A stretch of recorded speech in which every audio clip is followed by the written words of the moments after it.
Morning बच्चों, मैं संजय कुमार श्रीवास्तव, प्रवक्ता जीव विज्ञान, नगर पालिका इंटर कॉलेज, पंडित दीनदयाल उपाध्याय नगर, चंदौली। बच्चों, मैं अब तक आपको माइक्रोस्पोरोजेनेसिस और मेगा स्पोरोजेनेसिस के बारे में समझाया। अब इसके बाद क्या घटना होती है उसके बारे में हम लोग समझेंगे। हाँ, तो बच्चों, मैं कह रहा था आपसे कि हम लोगों ने माइक्रोस्पोरोजेनेसिस और मेगा स्पोरोजेनेसिस की प्रक्रिया अच्छी तरह से समझ लिया, चित्र के माध्यम से भी और नोट के माध्यम से भी। अब इसके बाद आवृतबीजी पौधों के लैंगिक जनन में कौन सी घटनाएं होती हैं उसको हम एक के बाद एक समझेंगे। तो बच्चों, आपको याद होगा कि हमने आपको परागण पढ़ाया था। एक टॉपिक था जिसको पॉलिनेशन कहते हैं अंग्रेजी में, उसको हमने पढ़ाया था कि परागण क्या है। तो पुनः मैं एक बार उसको दोहराना चाहूँगा कि परागकोश से परागकणों का निकलकर वर्तिकाग्र पर पहुँचने की क्रिया को परागण कहते हैं। ये दो तरह का होता है, परपरागण और स्वपरागण। तो इसके बारे में हम लोगों ने डिटेल में पहले से पढ़ रखा है। अब आप ये मान लीजिए कि परागकण, एक मैच्योर परागकण पॉलन ग्रेन, जब स्त्री केसर के वर्तिकाग्र पर पहुंचता है तो कौन कौन सी घटनाएं होती हैं और उसके बाद क्या होता है। तो यह सबसे महत्वपूर्ण घटना होती है जिसको हम परागण के पश्चात निषेचन के अंतर्गत समझेंगे। तो इसको समझने के लिए जो टॉपिक है वो है पराग स्त्री केसर संकर्षण या पारस्परिक क्रिया। अंग्रेजी में इसको हम interaction between pollen and carpel के नाम से जानेंगे। अब हमने जैसा कि बताया आपसे कि यह क्रिया बहुत ही महत्वपूर्ण है, क्योंकि कोई भी परागकण किसी भी वर्तिकाग्र पर जाकर अंकुरित नहीं हो सकता। इसके लिए एक कह सकते हो आप बायोलॉजिकल मार्कर होता है, जैविक मार्कर होता है कि एक जाति विशेष का परागकण ही अपने ही जाति के पुष्प के वर्तिकाग्र पर अंकुरित हो सकता है। इसके बहुत सारे बैरियर्स हैं। अगर वो कोई दूसरा परागकण है, दूसरी जाति के पादप का परागकण है, तो वह वहाँ पर अंकुरित नहीं होगा। तो इस तरह से समझिए कि एक मॉलिक्यूलर लेवल पर, आणविक स्तर पर परागकण और वर्तिकाग्र अर्थात स्त्री केसर के वर्तिकाग्र की जो भित्ति है उसके बीच में आणविक स्तर पर एक बहुत महत्वपूर्ण जैविक क्रिया होती है, जिसके उपरांत यह निर्धारित होता है कि यह परागकण उसी पादप जाति का है और इसको यहाँ अंकुरित होना है अथवा नहीं।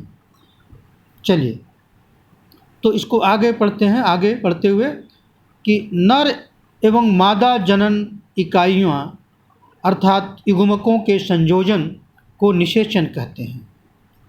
आवृतबीजी पादप में यह क्रिया परागकण के केंद्रक से बने नर युग्मक व बीजांड में स्थित अंड कोशिका के संयोजन द्वारा होता है। इसको समझिए कि आवृतबीजी पौधों में निषेचन कैसे होता है। तो परागकण जो पॉलन ग्रेन है, जब ये वर्तिकाग्र पर पहुंचता है तो इसके अंदर उपस्थित जो जनरेटिव सेल है, जनन कोशिका है, इसके अंदर दो तरह की कोशिकाएं होती हैं। आपको पहले से ही पता होगा, हमने आपको पढ़ाया था, बताया था कि परागकण जब परागकोश से निकलता है तब उसके अंदर दो कोशिकाएं होती हैं, दो तरह के केंद्रक होते हैं। एक को हम ट्यूब सेल या वेजिटेटिव सेल कहते हैं और दूसरे को हम जनन कोशिका या जनरेटिव सेल्स कहते हैं।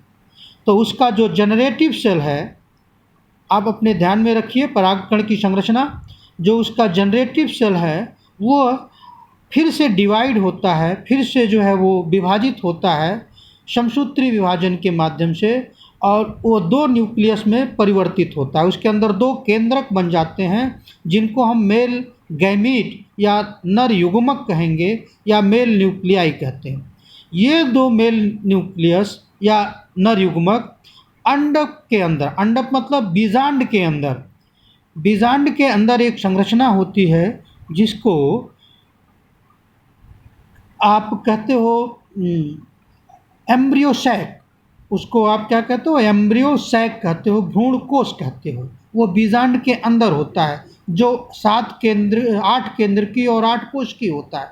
तो उसके अंदर ये जो है नर युग्मक पहुँचते हैं और उसके अंदर मौजूद अंड कोशिका यानी एग सेल के संयोजन के द्वारा जो घटना घटती है उसको हम निषेचन कहते हैं। पुनः अगली लाइन में देखिए, पराग और स्त्री केसर संकर्षण की क्रिया निम्न चरणों में संपन्न होती है। यह जो क्रिया है वह 1 2 नहीं बल्कि इसमें 5 चरण होते हैं और उनको हर चरणों में एक अलग तरह की विशेषता होती है। हर चरण की उसमें एक अलग घटना घटती है जिसको हम समझेंगे, हर एक चरण को हम डिटेल में समझेंगे। तो पहला इसमें कौन कौन से चरण होंगे ये हमें समझने की आवश्यकता है।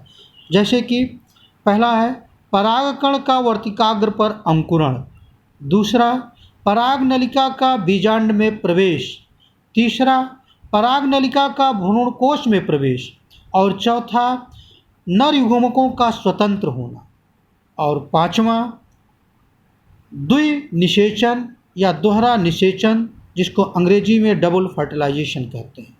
तो इन सभी क्रियाओं को पांचों जो पड़ाव है, चरण है, इसको हम डिटेल में पढ़ेंगे। तो पहला हम लेते हैं कि परागकण का वर्तिकाग्र पर अंकुरण, germination of pollen grain on stigma. पहला पॉइंट, परागकण वर्तिकाग्र पर उपस्थित सक्रिय मतलब कार्बोहाइड्रेट युक्त तरल पदार्थ को अवशोषित कर फूल जाते हैं और अपना अंकुरण प्रारंभ कर देते हैं। सर्वप्रथम अंतःचोल अर्थात इंटाइन बाह्यचोल में स्थित किसी एक जनन छिद्र जर्मपोर से एक नलिका के रूप में बाहर निकलता है। अब आप यहाँ समझिए कि जो पॉलन ग्रेन है, परागकण है, उसकी जो बाहरी भित्ति है जिसको हम एग्जाइन कहते हैं, उसमें कई ऐसे पॉइंट होते हैं जहाँ पर एग्जाइन बहुत पतला होता है या अनुपस्थित होता है। उस स्थान को हम जनन छिद्र या जर्मपोर कहते हैं। इसमें से किसी एक स्थान से, सभी नहीं, केवल किसी एक स्थान से उसकी जो अंतःभित्ति है जिसको इंटाइन कहते हैं वो वहाँ से बाहर निकलती है पराग नलिका के रूप में। जो इंटाइन बाहर निकलती है उसको हम पराग नलिका या पॉलन ट्यूब कहते हैं। फिर परागकोश से बाहर निकलते समय परागकण में 2 रचनाएं होती हैं। जिस समय परागकोश से परागकण बाहर निकलता है उस समय उसके अंदर 2 रचनाएं होती हैं जिसको मैंने अभी आपको पहले बताया है। एक बड़ी वर्धी कोशिका जिसको वेजिटेटिव सेल या ट्यूब सेल कहते हैं और एक छोटी जनन कोशिका जिसको जनरेटिव सेल्स कहते हैं। पराग नलिका वर्तिका नली की लंबाई के अनुसार बढ़ती रहती है। अब देखिए, वह परागकण जो वर्तिकाग्र पर अंकुरित होता है उसकी जो उसका जो पराग नली है वो वर्तिका यानी स्टाइल जो है उसकी नली के अनुसार नीचे की तरफ बढ़ती है तथा वर्तिका द्वारा होती हुई बीजांड के पास पहुंच जाती है, ओव्यूल के पास पहुंच जाती है। अब दूसरे पेज पे देखिए आप, यहाँ तक आप पहला पॉइंट समझे कि कैसे परागकण अंकुरित होता है।